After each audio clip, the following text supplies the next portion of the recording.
Somebody might want to mute their microphone. Sounds like they're enjoying their lunch.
to lay the groundwork for us to compete at that level.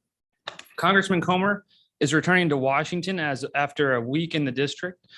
He was in a lot of the eastern counties, as well as Mayfield, stopped in Muhlenberg County, and then Henderson.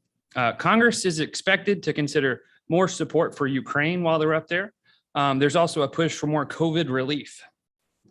Congressman Comer will continue to use his position on the Oversight Committee to root out waste, fraud, and abuse and our tax dollars in DC.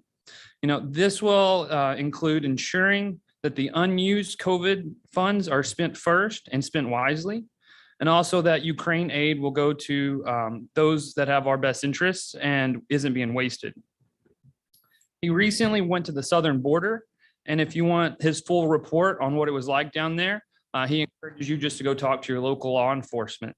All over our region, we've seen a dramatic influx of drugs from the southern border, and he's working and pushing to shore up the gaps down there, especially as there's already building supplies that have been bought that are just sitting. That's definitely a pressing issue for our area. It's always great to be here with you all. Please let me know how Congressman Comer's office can be helpful. I look forward to working with you all. Thank you. Thank you, Corey. Okay, we're going to go back to Morgan Alvey from Senator McConnell's office. Morgan. Hi, I'm here. Thank you all. Can you hear me okay? We can't hear her, Tim. She's speaking. Can you all hear me?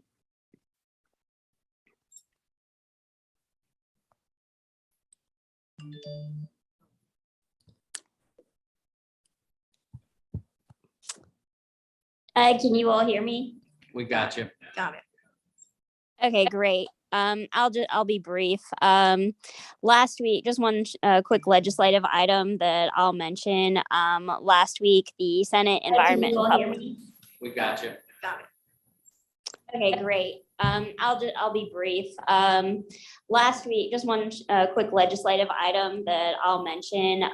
Last week, the Senate Environment and Public. We got you. I'm hearing a lot of feedback, so I'm not sure what's coming in and what's coming out. So I'll Hold on just just a second, Morgan. Wait just a minute. We got you. I'm hearing a lot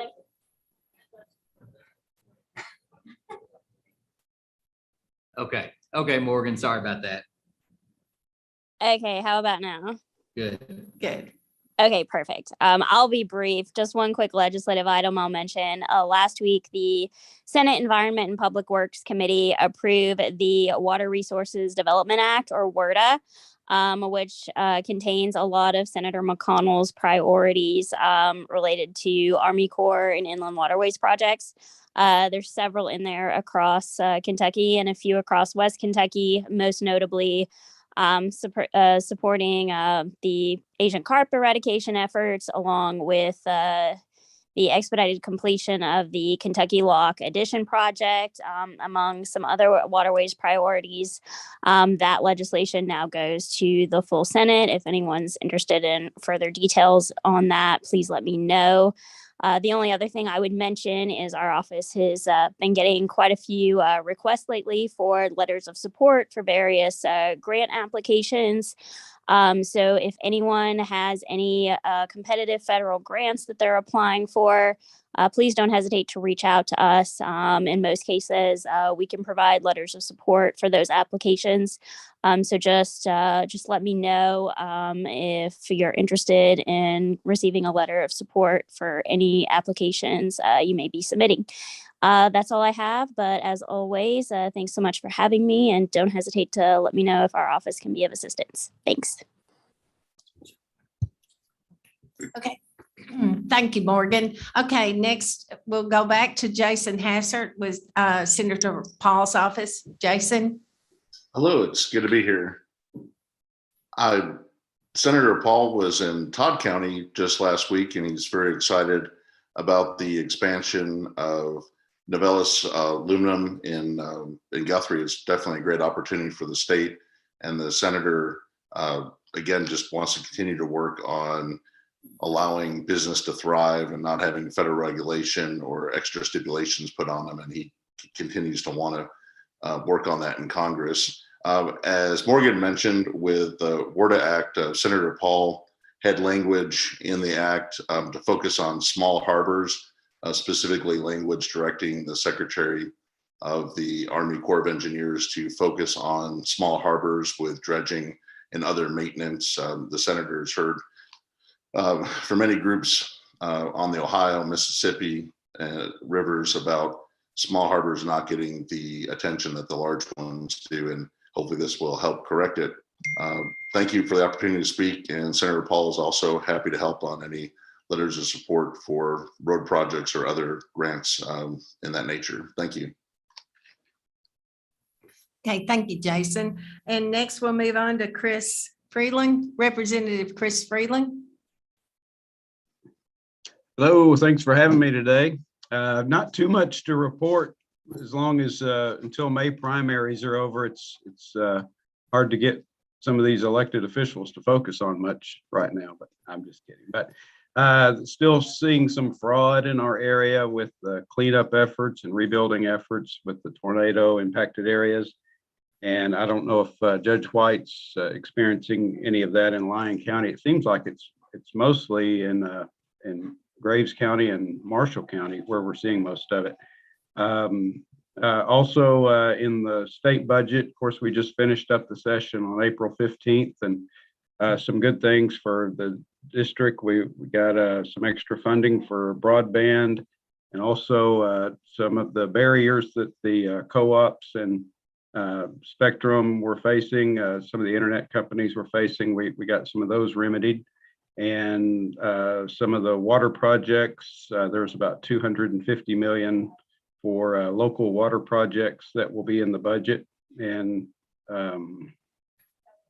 also the tornado relief money, of course, that was passed a while back, but some of that money is now starting to go to the counties. Marshall received $811,000. I haven't seen anything yet for Lyon County. I was going to see if Judge had anything to report on that, but other than that, just it's always busy, but session is over and interim committees will be starting up next month.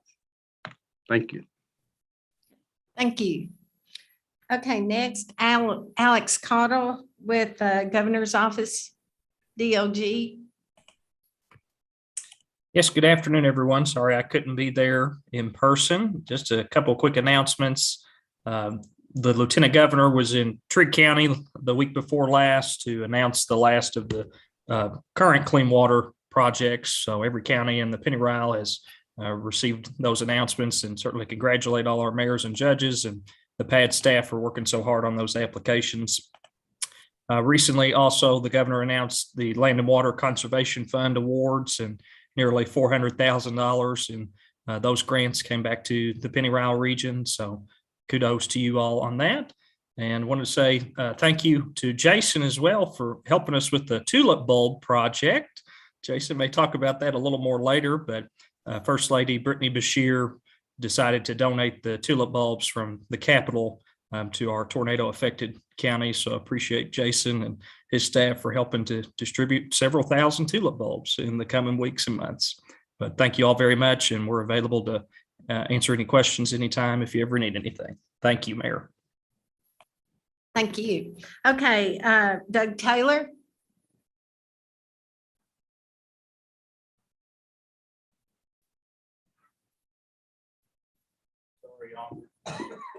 Author said money, money, money. That's not necessarily the case. I do want to bring y'all up to speed a little bit on some of the programs. I think that most of the mayors and judges received a memorandum from Commissioner Lewis addressing the shortages in the discretionary program as well as some other information. And I wanted to touch base on that if you had any questions. The discretionary program, as it's often referred to on the streets, was the governor's budget requested 30 million. The final budget had 10 million. Those dollars are used by local governments and others to meet the needs that are not within their budgetary abilities. As you all know, And I will say that apparently the House recognized that you do have shortages. House Bill 1 was proposed to interject $50 million back to cities and counties to be utilized basically through your municipal road aid and your county road aid formulation was how it was being distributed. Unfortunately, I think the Senate nixed that language from the budget that was finally passed. And then finally, within the wording for utilization of the discretionary program, it has always had for economic development purposes, and the Senate's final budget removed those words for economic development. So that kind of hamstrings the transportation cabinet's ability to help with industrial park entrances and things like that, because now the funding source that we utilized says it can only be used for emergency purposes and to correct hazardous conditions. That is the language that's in the part of the budget that addresses how the discretionary money could be used. So I need you to all be aware of that. Now, on a positive note, projections for upcoming fiscal year 22-23 motor fuel receipts at the pump is up, which means you should have seen a slight increase in your municipal road aid or your county road aid, and hence your flex numbers over what we had last year. So we're seeing some positive numbers from the pump standpoint, and the formula that follows through with that. Unfortunately, those prices at the pump have gone up, which means asphalt have gone up too. And I think many of you that are trying to pave with last year's budgets are finding out very quickly that your contractors' rates have gone up considerably. And now you have even less ability to do, even though you may have a little bit more money, you probably have a little bit more, a little less ability to do things. I tell you all of this to tell you that the Department of Rural Roads and Municipal Aid is committed to doing exactly what they do, and that is utilize all of the resources and the fundings that we have, as limited as they may be, to help you maintain your roads and streets to the best of our ability and your ability as partners. So don't hesitate to reach out to me if you have any questions or comments about any of these things I've spoken about. Thank you. Thank you, Doug. All right, is there anybody else that has a report that we've missed?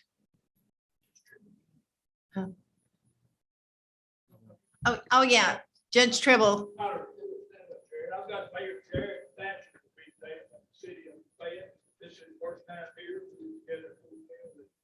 So I'd like to come this week. Thank you. Anybody else have a report? Okay, moving on to our reports. We'll have community and economic development with Kyle Cunningham and Pat Lee.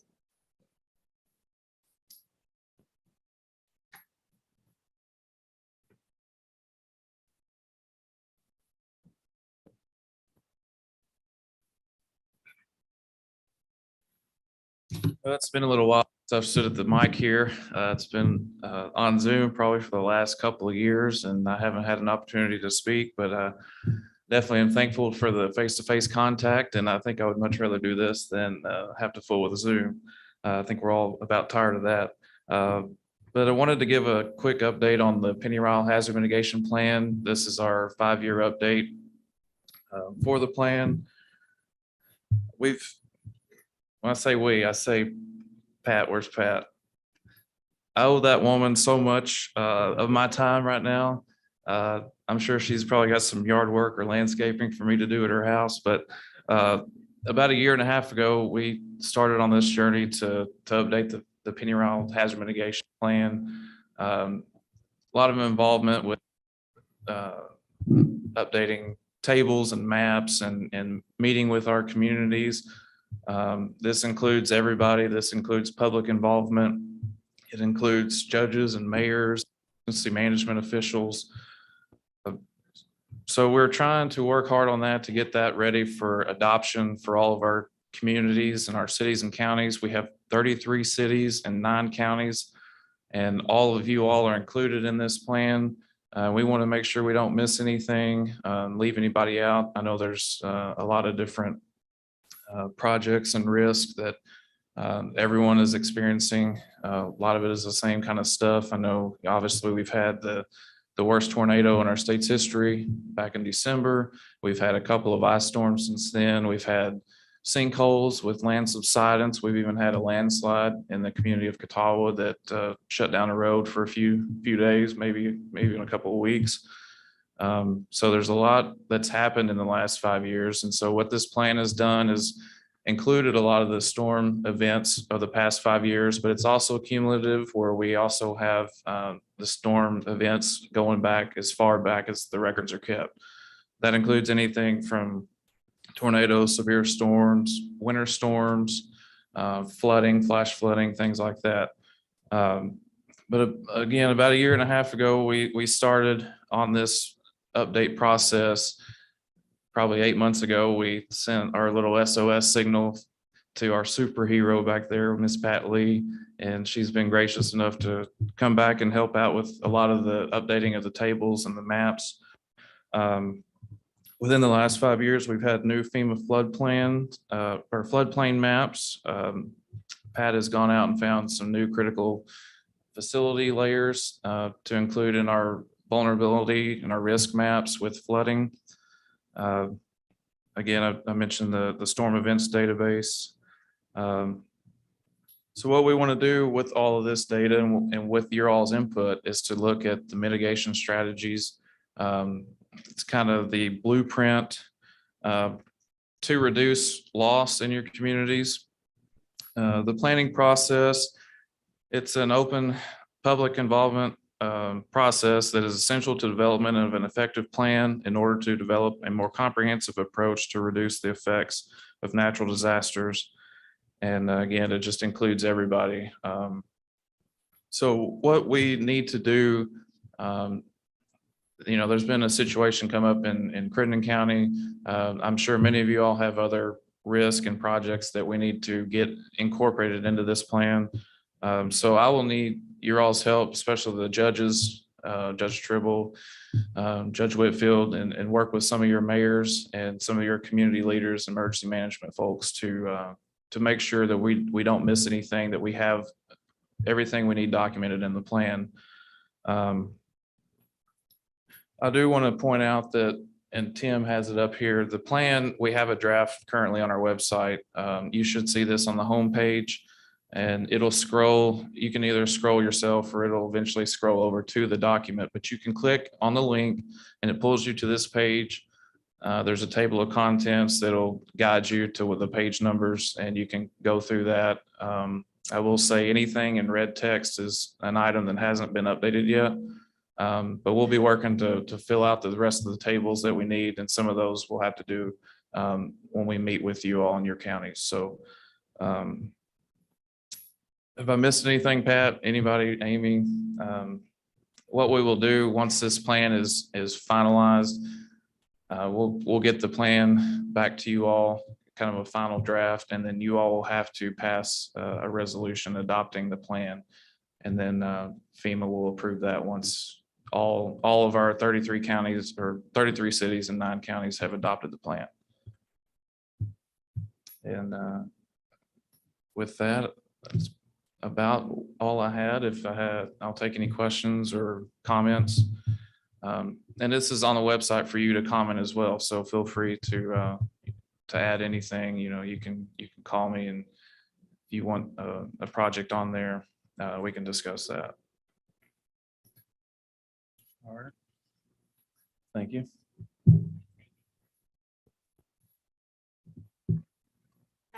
Thank you, Kyle. Amy has something for us. Thank you, Kyle. I just want to reiterate what Kyle was saying about the importance of public input and local official input on this plan. Any projects that you all have that you would potentially apply for FEMA funding need to be included in this plan. So, we have broad categories in there for disaster shelters, sirens and things of that nature. But if there are specific projects that you all have in your communities, we need to get those in there. Excuse me. Just wanted to give you all a few reminders on our grant application deadlines, just to keep them in the forefront of your minds. The recreational trails and land and water conservation programs, those applications are due on May the 31st. as well as the Homeland Security Grant Program. That those applications are due the 31st of this month as well. So please keep that in mind as you have projects under those categories moving forward. The Delta Regional Authority applications are due June the 5th. We talked about that a little bit at our last board meeting, but any projects that you have as far as infrastructure, workforce development activities and things of that nature under DRA. The CDBG application period is now open and will be open through the summer. Those applications are quite labor intensive, so now is the time to get started on those. And then for any of you counties that have spay and neuter programs with your local shelters, there is an application that is open between now and July the 15th for those programs. If you are interested in any of these programs or want to submit an application or just talk about project development, please get with one of our staff members in Community and Economic Development, and we'll be glad to help you. Real quickly, I wanted to introduce Mr. Chris Miller. He is coming to the Area Development District as a GIS and Community Development Specialist. Chris, if you're with us, stand up and wave. Chris's first day is today, so he's getting baptized by fire, just as Angela did earlier this year. But Chris comes to us as a graduate from Austin Peay State University with a Bachelor of Science in Agriculture with a concentration in sustainable development. He worked at the GIS Center there at Austin Peay doing research and surveying in wetland delineation on the Fort Campbell Army Base. Prior to that, he is a U.S. Navy veteran. So we welcome Chris to the team and look forward to how he can help you all.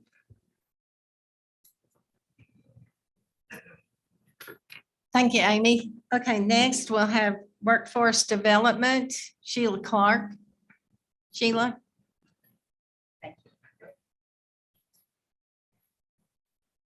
Good morning, everyone. I wanted to give you a date of an upcoming Workforce Board meeting, May the 24th at 10 a.m.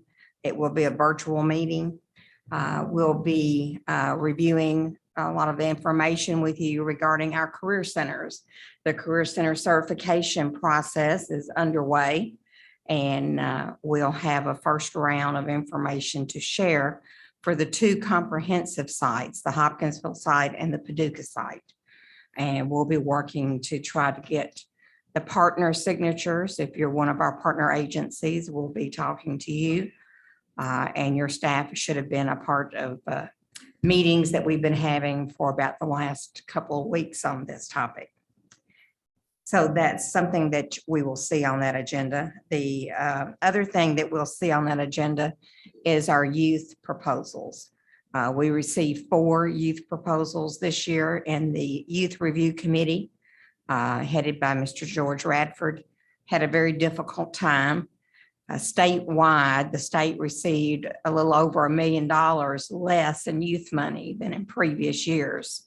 So that means that in our area, for example, we lost about 110 or 15,000 in our youth dollars. Maybe a little more than that, depending on any carryover that we have from the proposals. So we had to cut currently operating proposals, and all 4 of our proposals were received were currently operating. So they'll take final action on that. And we do appreciate those 4 proposals and making the edits and the updates so we can bring that to the full board meeting on the 24th. 2 more items that you've heard me talk about in the last year and are working toward those. We're at the point now that we're going to try to get that to our judges and let them help us with getting fiscal court action on it as necessary. Each time that the law has changed with workforce over the last few years, it's been an action to go out and get another interlocal agreement signed with the judges and their fiscal courts. And we have a draft now that we're finalizing, and we'll be trying to reach out to you as the county judge and talk to you about the draft, and then to get it on your fiscal court agenda. We're not changing anything in it except for one item. The state has changed their mind and they have allowed us to select with the local elected officials the actual physical agent, who is the Pennyrile Area Development District, rather than having to go through a bid process and select a physical agent. So that'll be about 3 sentences in there that will change. And other than that, everything else will be the same that it was when it was signed in, I think, 2015 originally. Then we also have with that, hand in hand with it, is something called a partnership agreement. And it's an agreement between the judges and the West Kentucky Workforce Board. And it outlines many of the same statements and the goals that you have in the interagency, interlocal agreement there among the agencies. We have it because the law says we have to have a partnership agreement. We didn't have one a few laws back, but since 2015, we have had one. So that won't be a change, just that one addition about the physical agent. So those will be things that you'll be seeing as judge executives come towards you. Today, I want to take the opportunity for Tom Scholler to talk to us, the business liaison. Last month, you heard from Molly Deal talk about some of the activities that she's been doing. Tom's been very busy with on-the-job training. And then after Tom, Derek Poor is going to talk to us. Wave, Derek, so everybody will know who you are. He's going to come up and talk to us. He's returned, working with Fort Campbell in the transition process down there and trying to get exiting individuals from the military transitioning back into our workforce. And he's going to give us his calendar and how he can reach out and help our communities in trying to get our communities noticed by those exiting military. So Derek will follow Tom. If you all have any questions for us, please let us know.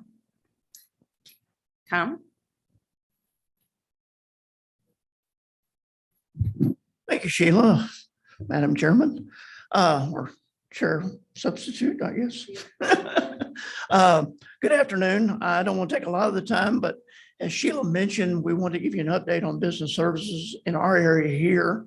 Molly did the same thing a month ago for her counties that she covers. And there's 3 of us that do this, by the way, Molly, myself, and then Mary Ann Medlock, which covers far western Kentucky for the purchase area. Sheila mentioned on-the-job training. I've been doing this now for about 18 years, and this is the busiest I've ever been on-the-job training. Companies and manufacturers especially have realized that we can assist them with financial assistance if they hire certain individuals, such as a dislocated worker who's lost their job through no fault of their own. We can pay for 50% of their training salary during the designated training time. I encourage you, if you have companies, businesses, it doesn't have to be a manufacturer. That's mainly what I deal with, but it can be any type of business as long as it's a full-time job, paying $12 or more an hour. There's certain criteria that the individuals have to meet to be placed, but the companies, again, the main thing is the salary, and it has to be a full-time job. So I would encourage you to go back and talk to your companies and encourage them to take part of take advantage of the situation while we have the funds to do this. Job fairs. Job fairs have been going off the charts here lately. And I'm going to read something that's been compiled. I think Cindy Massey compiled this on our staff for the annual report you're going to see here in a few weeks. But beginning with the comeback job fair on June 17th, the West Kentucky Workforce Board has partnered with numerous agencies and employers to assist with staffing shortages. Underline the word staffing shortages. I don't think I have to reinforce that too much, but and unemployment since the COVID-19 pandemic. The WKWB has assisted with job fairs in Cadiz, Central City, Hopkinsville, Murray, and Paducah, with over 180 employers participating. Over 1,500 job seekers had the opportunity to look at it, an array of options and choose their next career. So this just tells you how dire the need is for employees. with our employers in this region. And this just is the tip of the iceberg. A lot of companies have not participated in these that should be. So I just wanted to bring you up to date with those figures. And just here recently, we've started something in job fairs. We have held 2 for high school students. One was held April 26th in Tree County High School, in conjunction with the Chamber, Tree County Chamber, and Beth Sumner, put together a job fair right there beside campus at the Way, I think it's what it's called, the facility. They had 30 companies represented. It's small companies all the way up to manufacturing. These students, juniors and seniors at Tree County, came over, went through the job fair, and some individuals were actually hired that day. A lot of it was seasonal employment or part-time employment, but there was some full-time employment. There were over 200, I think around 250 people attended. Most of that were the students, or approximately 200, but there were 50 individuals from the community that came in the last hour or so. They opened it up to the individuals in the community, and they came in and shopped for jobs also. And then 2 days after that, here in Hopkinsville at the Sportsplex, the counties of Christian County, Todd County, and Tree County went together, and they brought seniors only, students that had been pre-qualified, meaning that if any of the individuals were going to a 4-year institution or into the military, they did not come. The individuals that participated in this were individuals that were going to go into the workforce, straight into the workforce. We had around 30 companies. A lot of it was manufacturing, and there was some healthcare that was represented there that day. But there were approximately 140 or 50 students that came through that day that were bussed over. And first of all, the companies were excited about this, and they really have given us a lot of high praise about this. This event was held in conjunction with Southwest Kentucky Economic Development, Carter Hendricks and his group. And I'm going to read you something from one of the teachers from Christian County school system.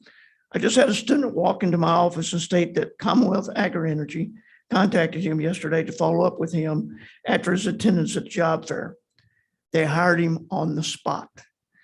And he starts the end of the month, which he graduates May, whatever graduation date is. I wish I could have gotten a picture of the smile on his face. So that's just one of the stories. I know one of the manufacturers I deal with on a weekly basis, I'll go ahead and name them, Metalsa. They have hired 2 people already, 2 students already, and have made 5 offers to others that are contingent upon their graduation towards the end of the month. So that's just the type of results that we're having from the job fairs. 2 or 3 other things I'll mention real quick. New manufacturing visits for new companies looking at the area. Mayor Lynch and Judge Tribble sitting back there. Carter includes us with Southwest Economic Development. Carter includes us on all these industry visits to be at the table. When I say us, the workforce board, to talk to the company representatives about their workforce needs. And the big thing that we promise them is we will assist them in hoping to attract their talent that they need. Whether we do a job fair for them, whatever we need to do, and we'll provide staffing for that, promotion, and on and on and on. That has taken a lot of time here lately. As these 2 gentlemen can tell you, there's been a lot of visits in this area, and not just Christian County, but I know in Tree County, and of course the announcement just the other day in Todd County with Novellis. So that's taken a lot of time. It's an enjoyable time, but it's a lot of work because we have to provide labor market information and other information for these visits. And then we have meetings with Chamber of Commerce and the counties, different counties, Lake Barkley Partnership down in Caldwell County, Lyon County. We meet with the individuals with them. Of course, Amanda Davenport is doing a great job down in that area. Industrial manager meetings that are held monthly or semi-monthly in some of the counties. Military affairs, community college, Hop Fame is a very worthwhile program, and meet with that group, Carol and Lee Martin and that group at Hopkinsville Community College. And then last but not least, we have our business service meetings with our partners, our group of individuals. We sit around the table, we talk about the needs that we need to provide to the companies and manufacturers. Part of that group is, again, the college. representatives, vocational rehabilitation, the Career Center, Breathitt Career Center downtown. They have representatives on it, and a lot of other partners also.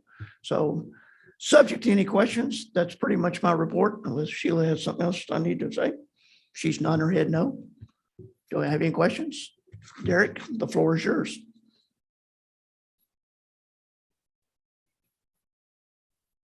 All right. Good morning, everybody. How we doing? Very happy to be back. Derek Poor, again, poor like no money, not a drink. There we go. Okay, I'm glad to hear a few people chuckle. Hey, for anybody who doesn't remember me, I am from Hopkinsville, right? Born and raised here. Spent pretty much my entire life in this area. 17 years at Fort Campbell out of 20 in a military career. Very lucky to spend that time there. Very lucky to come out and have the opportunity to work here with so many amazing people in the community. As she said, I did for a short period of time. Spent some time contracting with my old unit, but came back when I had the opportunity. I could not let it pass me by. So my current role at Fort Campbell, I am at Fort Campbell every Tuesday, Wednesday, Thursday. Those times may vary. The weeks may vary depending on what I'm doing. If there's somebody who wants me to come out and participate in a community event, a meeting somewhere else, I'm happy to do that. But generally speaking, every Tuesday, Wednesday, Thursday, I'm at Fort Campbell from about 8 a.m. until 4 p.m. Working with our partners down there, be it at the Transition Center, the Career Skills Program Office, program managers, or with our Spouse Employment Office. We do have a USO Pathfinder team down there as well. They're great for working with soldiers as they get ready to exit the military, help them write a resume, polish that up, and then they put them in touch with me. We either collaborate on efforts or they send me direct referrals for people who are looking for something in the area. The Career Skills Program Managers, and I'll talk more about all these programs in the future, I'm sure. We have 15 dedicated career skills programs, which are fantastic, and they're all housed right there at Fort Campbell. The program managers are in and out pretty much daily, working with soldiers as well. And 12 opportunities for individual internships or fellowships. Again, working with soldiers and connecting them with people, business, and industry in the community that might have an interest in setting up a housing situation, not a housing situation, I'm sorry, allowing that soldier to come there and kind of set up stock in their business for an internship, 6-month period of time. Sorry about that. I got, it's okay, Melissa, go ahead, take a picture. Thank you very much. I appreciate it. Sorry about that. Trying to keep it light. Like Tom said, talking about the business service teams, I have the unbelievable fortune to work with people like Tom, Molly Deal, and Mary Ann Medlock, right? The teams that they have are also my teams. So I get to leave Fort Campbell and come out here into your communities and share the things with your community that our soldiers bring to the table. At the same time, try to build a partnership and try to open things up to share your community perspective. How do you see your community with the soldiers at Fort Campbell to get them more interested in coming out of the gate and turning left instead of turning right? I am, like I said, at Fort Campbell just about every day. If you have any interest in getting a soldier into your community, into your business, into your organization, please reach out to me. I'm happy to sit down and talk with you, bring somebody to the table. We can all sit down and talk together. Nobody has any questions? No? All right. Thank you.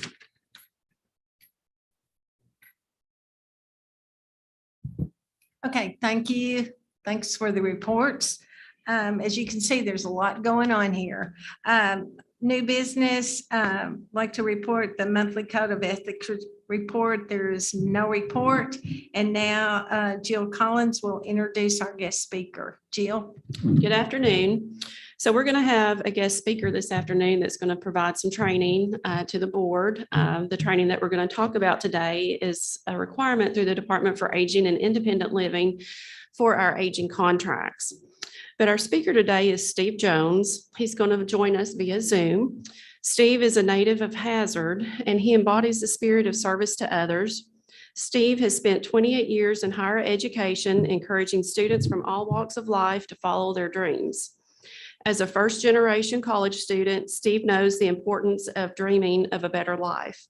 Steve is a proven leader not only in his chosen career, but also in his community. He is a 1994 graduate of the Leadership Kentucky program. He's been actively involved in Leadership East Kentucky, the HCTC Leadership Institute, Berea College leadership, and participated in the University of Kentucky's Commonwealth Fellows Program. Steve continues his leadership and service by serving on numerous boards. He's been a member for Hazard Perry County Community Ministries, Hazard City Schools, Forward in the Fifth, and the Community Foundation of Hazard Perry County. Steve serves on the North Fork Valley Community Health Center Board of Directors, as well as co-chair for the Kentucky Social Welfare Foundation, vice president for the Clover Family Foundation, and board chair for the newly developed Southeast Kentucky African American Museum and Cultural Center. Steve is active with the Consolidated Baptist Church, where he serves as associate pastor and head of the youth ministry. So at this time, we're going to ask Steve to go ahead and join us and begin his presentation. So Steve, thank you for being with us today. Good afternoon, and thank you for having me. I am not sure how much time I have. Melissa, can someone give me a time frame? We have about 15 minutes left. Okay, let me say this. It's not going to be a training. What I received in a training session myself was about a 4-hour training. And so I think what I need to do today is just briefly give you an outline of that training and say to you, I will send the PowerPoint, the link to Melissa, who can then share it out. And if you have any further interest in what I have to say, you can look at the information that I send. So the introduction speaks for itself. I have 3 or 4 different jobs. And from all that you heard, the one thing that I need you to understand is, first and foremost, I'm a child of God. And you will hear in my brief presentation with you over the next few minutes that in my voice, that in my presentation, this subject matter, justice and equity, it's not a new topic. The media wants to make it into something that is new. Justice and equity goes back to the beginning of time. As a matter of fact, social justice and equity was something that was important even back when the Israelites were being bought out of Egypt, out of bondage in Egypt. Justice and equity goes back to the time when actually Moses came down off of that mountain after his encounter with God. He came down off that mountain, and his focus was justice and equity amongst even the 11 tribes. Again, this is not something that is new. God gave Moses some instructions, and he basically said to the tribe leaders, go out and find officials and judges that can actually be mediators in the various issues in the various tribes. Go out and get people who are of high esteem within each of the tribes, who then will be judges and officials, and they can solve any of the social issues, the equity issues, the justice issues. And Moses said, and if you can't, if they can't handle something, then come to me. So again, this is not a new topic. And so, I say to people all the time, what is social justice? What is the definition? Because to do this training, you kind of have to be on the same page. You know, I'm someone that grew up in Eastern Kentucky. I've been blessed throughout my life, but I have personally shared experiences where I was treated differently. You know, equity and justice, I've faced those issues in my own community. And so you ask, you know, what does this mean? What's a good definition? What's something that we can all agree? And so I just did a real quick search online, and I found out that one definition says social justice is promoting a just society by challenging injustice and valuing diversity. Now, I grew up in Hazard, Kentucky, Eastern Kentucky, lived most of my life here. There wasn't a lot of diversity in my community growing up. I went on to attend Berea College, where I was really, at that point, exposed to what diversity really means, what diversity really is. And so, again, if you look at that term and see that it is promoting a just society by challenging injustice and valuing diversity. And now, on one hand, that looks fine and sounds fine, but looking a little deeper, it is rather vague and can lead to many different conclusions about what social justice really looks like. You know, social justice is the view that everyone deserves equal economic, political, and social rights and opportunities. Now, I sat as a community representative on the board of the Kentucky River Area Development District. And as a community representative to the board, I'm very familiar with what the ad organizations are charged with doing. And it's critical, it's very important work. And I can see why this training could be very important.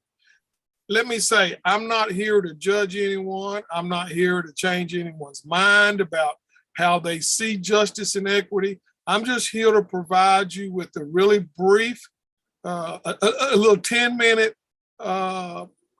synopsis of another mindset. And my mindset is one of spiritual conviction. It's not a worldly view. It's a biblical worldview as I see these things that I'm talking with you about. It's coming from a biblical worldview. So what's the difference between equality and equity? This is important. I work in the school system, and I see how students are treated differently based on different criteria. So equity means each individual or group of people is given the same resource or opportunity. Now that's equality. Equity recognizes that each person has different circumstances and allocates the same resources and opportunities needed to reach an equal outcome.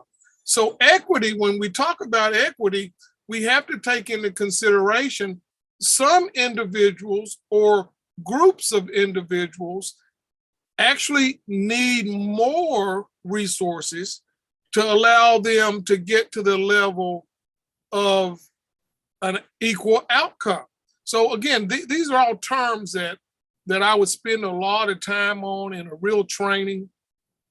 And so my question would be, as we run close to our time limit, my question would be, what's the best definition for equity and social justice? And what I want to submit to you is that it's not necessarily the best definition that we should be focused on. What I'm asking today for you to focus on this afternoon is your personal view on how we see equity and justice in the world we live in today. In the positions that you are in as public officials, as those who were elected by your citizenry, those of you who have been appointed in these positions, you know, what I want to say is how is your worldview as it relates to equity and social justice? You know, that's between you and God. I'm not here to judge you. But this is a very important topic. And what I wanted to share with you today, and I'm going to ask Melissa or whoever is in charge, I want to ask if I can have share screen. Can I get someone to share screen? Let me know when I have. Share. You can share your screen. Okay, thank you. Can everybody see the groundwater? Well, let me do my part here.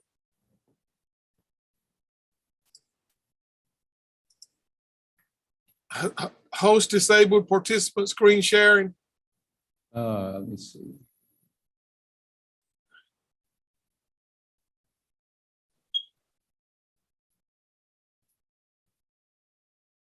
You should be good to go now. So can you see the groundwater approach? Can everyone see that? Okay, great. So the report that is a white paper that was used in a 4-hour training that I participated in is called the groundwater approach. And it's building a practical understanding of structural racism. And in this introduction, it offers a reason for this study that was put together by the Racial Equity Institute, which is out of North Carolina, South Carolina, and some of the writers from all over the Southeast. But in the introduction, it offers an opportunity to understand why it was written. And it said, in an effort to help leaders, organizers, and organizations stay focused on the structural and cultural roots of racial inequity, they developed this groundwater metaphor and analytical framework to explain the nature of racism as it currently exists in the United States. And again, I'm not in a position, I don't know anyone on this board. I'm not in a position to judge anyone. That's not my reason for being here with you today. But this report that I'm going to send, and you can go through it, basically says that, you know, it uses this metaphor, a groundwater approach. And what it does, it says to you, let's get a closer look at this problem, change the narrative, be willing to be uncomfortable, but maintain hope. So here's the metaphor. If you, can everybody see the fish and then the other screen that's a lot of fish? Yes. Thank you. So if you see there's one fish laying outside the lake, you live on this lake, you see that one fish. When you see that one fish and it's laying there dead, the first thought you have is there's something wrong with the fish. And then if you come out and you see all the fish in the lake laying in your front yard, then you're going to say there's something wrong with the lake. And so this groundwater metaphor, this groundwater approach is saying that there are many of the institutions that are inequitable, racially inequitable, and they look the same across all of these different systems. So what do you mean systems? Well, this report looked at child welfare, it looked at health, It looked at juvenile justice, education, both in the achievement gap and then in the special ed area. And then it looked at economic development and said that all of these institutions are connected, and there's racial disparity that persists in every one of these systems. This is a very interesting study, and obviously I can't give it to you, but I'm going to, again, send this link to Melissa or whomever can then get it to the board. And then you can look at this report and follow up even with the author or authors of the report. But basically, it's giving you some data and showing the disparity. And this is just between African American, Caucasian, but it's showing the disparities across these different systems: health, economic, education, criminal justice. And what I'm interested in you seeing, just briefly as I go through these, is the dramatic difference in the measure for prosperity across Black and white people.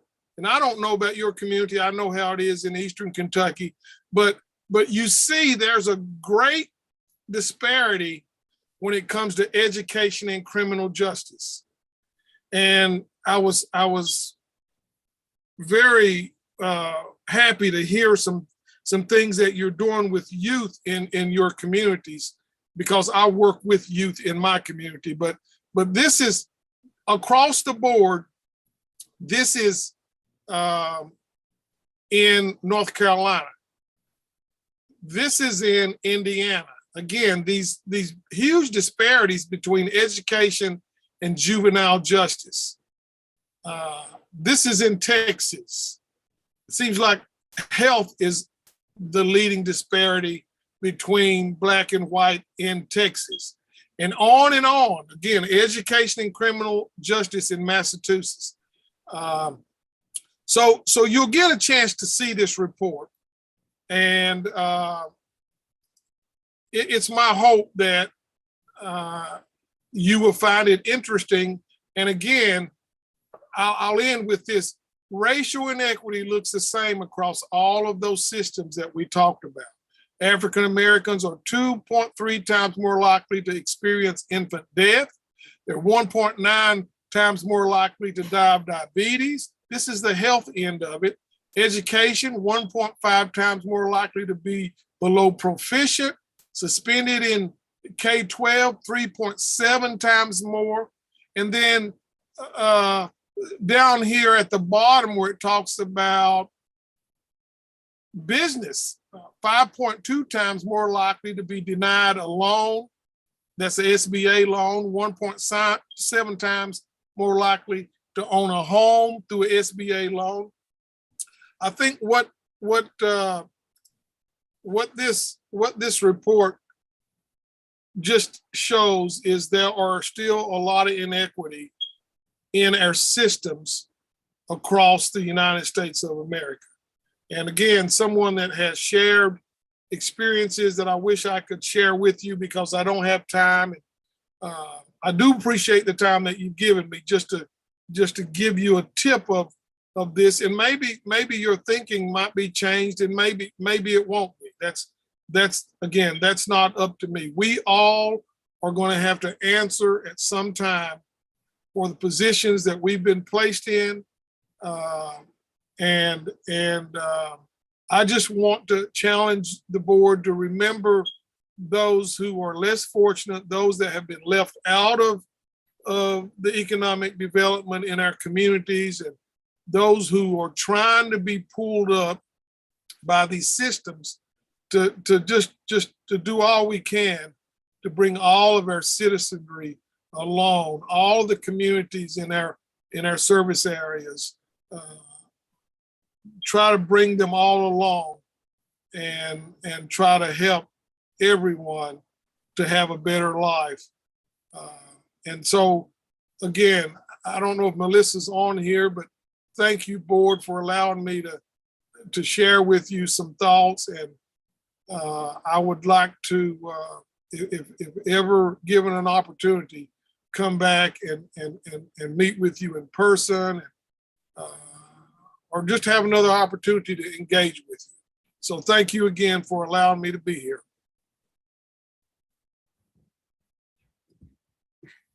Thank you, Mr. Jones, for that informative introduction to this subject.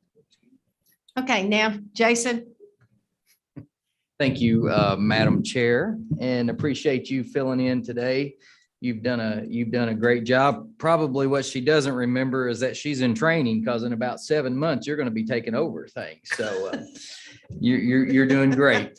I first want to say happy Mother's Day to all the mothers here in the room today. Hopefully you all had a great day yesterday, and thank you all for everything that you do. It is hard to believe, Tim, if you can pull my slide up here, and you'll have to change those for me, but it's hard to believe that this time next month, we'll be putting the final touches on our annual dinner. And in the very near future, you will be receiving information about an official invitation to the dinner in the next couple of days. We're happy to have Doug Griffiths showing up with us and being our guest speaker for the evening. Some of you all may remember Doug. Mayor, do you remember Doug? We heard him at a NATO conference a couple of years ago, and I think everyone will be in for a big treat the evening of our annual dinner. I'm thinking we may have to have Derek open for him. I don't know with you. But due to the meeting being that Monday evening next month, we will not have a regularly scheduled board meeting. If you could go ahead and flip the slide, Tim. We will not have a regular scheduled board meeting next month. It'll just be our annual dinner that evening. You can see a picture of Doug there. Hopefully you all can join us. As I said, invitations are coming out soon. Please feel free to share that with your folks back home. We would be interesting to see what the attendance will be with post-pandemic annual dinner, but hopefully we'll have a big crowd as we always have. Next slide, please, Tim. Speaking of planning for events, you've been hearing us talk about the innovative readiness training that will be taking place here in Hopkinsville, June the 15th through the 25th of this year. And that will take place at Christian County Middle School. And you will find information in your packet about the IRT mission. Basically, it's a training for our military personnel, but it provides medical, dental, and veterinarian services at no cost to citizens of our region. And this is not just for Christian County residents. Anyone can receive these services. We would ask that you please take the flyer that is in your board packet and share that with other community leaders throughout your cities and counties so that they know they can pass that out and make sure folks can come join us for that event. Again, they're going to be here for a couple of weeks providing those services. They're expecting to serve anywhere from 3,000 to 4,000 people during that time frame. So it's going to be a big event for our region. But if you have any questions or need any additional information about this event, please let myself or Amy know. Amy, is there anything else I need to add about the mission? We're expecting to have about 90 to 110 or so military personnel that will be coming in to provide the services. And we are currently looking for volunteers to assist with the event. So more than likely, you'll be getting an email from me in the next couple of days. So keep an eye out for that. Next slide, Tim.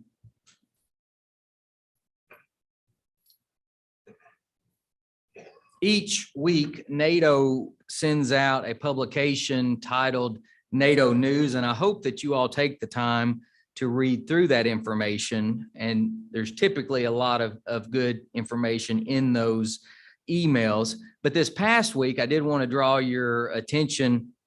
The Pennyrile Area Development District was featured in one of the articles as part of NATO News. And that article detailed a lot of the work that we do with our utility systems, mainly with our water and sewer utilities.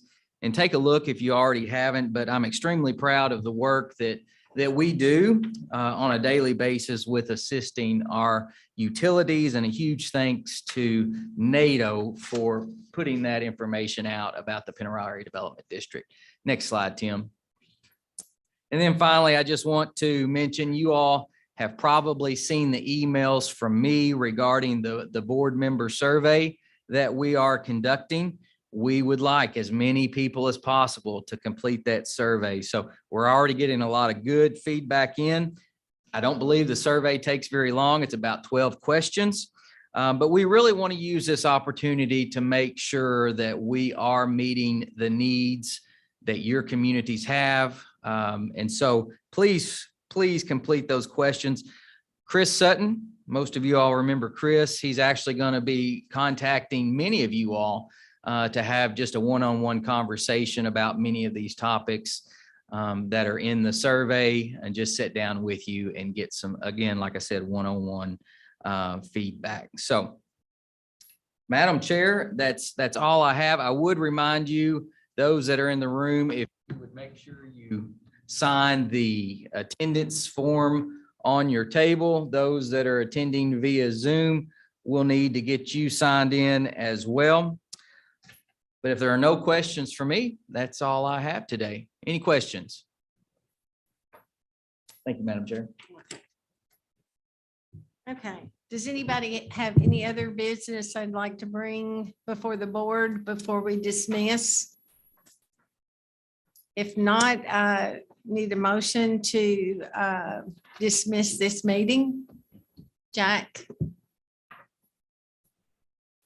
Mayor? All those in favor, push your chairs in and leave. Thank you. Thank you.